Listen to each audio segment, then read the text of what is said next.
I'm Miah Smith. And I'm Jenny.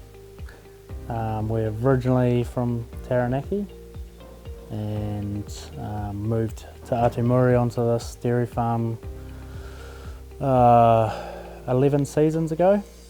And this dairy farm was a forestry conversion and had been farmed for 3 years when we took over.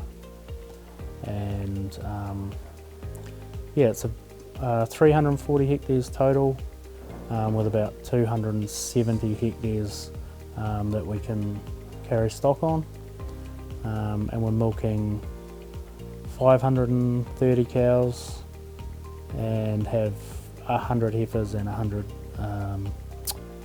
R1s on. Yeah. Like we had slash piles everywhere. We had blackberry thistles taller than me. We were standing on the bike trying to kill them all off. It was really about getting the land back. Yeah, in a conventional way too, Yeah. Trying to grow enough grass by using nitrogen and phosphates. And we thought that would actually fix the farm, fix the soil, but not knowing anything about biology back then, and no one had ever taught us over 20 years of dairy farming about what actually happened in the soil. We were pretty much at a loss at that stage after 3 or 4 years. Yeah. No soil life, no worms.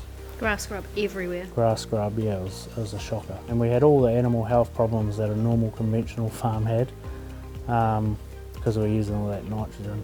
But it was really the summertime, it really hit us quite hard, not having that resilience. I think we were spending close to $200,000 on fertiliser at that point. Yeah, quite a lot. And yeah, that's dropped away to 60 or 70,000 now. So quite a savings, yeah. We went to see Christine Jones, and then it all clicked in my head what we were missing at that stage, and yeah, I went home to Jenny and she thought I was mad. I did, seriously. It was like he'd just gone and joined a cult. But even after that first year, you could see the difference in the soil, eh? Yep. Like there was improvements in the soil, although we knew the grass was slow, obviously because we pulled their drug away. Yeah, the soil showed a really good response, and so that's why we kept going and thought this has got, finally, we saw a worm, or 2 worms were, so you knew you were doing something right. Yeah. Yeah, animal health was, once we rolled it over the whole farm, was amazing. That was a diverse pasture, eh? I think Yeah. we noticed it even Yeah. more, because we went and watched Christine Jones again over in Leparoa, was it?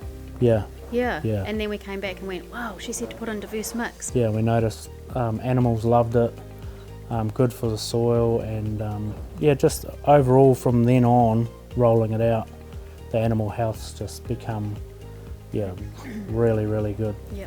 And the calves, actually the Agri trial block, that's where I ran a lot of the calves, through when I was shifting them on a feeder.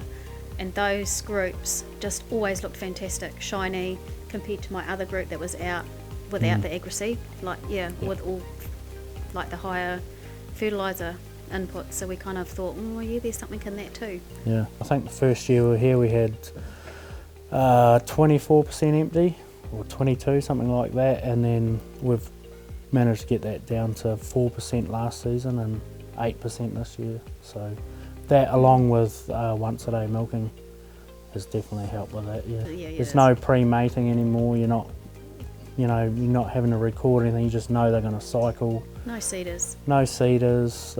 Costs have dropped out. No retained membranes. Yeah. We've certainly seen, we used to get a lot of that. Yeah. No metabolic problems, like 3 or 4 maybe. Don't calve many cows now, 1 or 2 a year, where it used to be Heaps. plenty. Yep. So I don't know how that relates to it, but there's definitely, Maybe energy? yeah. Financially we're a lot better off than what we were. Profitable farm, less sick animals, less sort of things to deal with. It's pretty good, eh?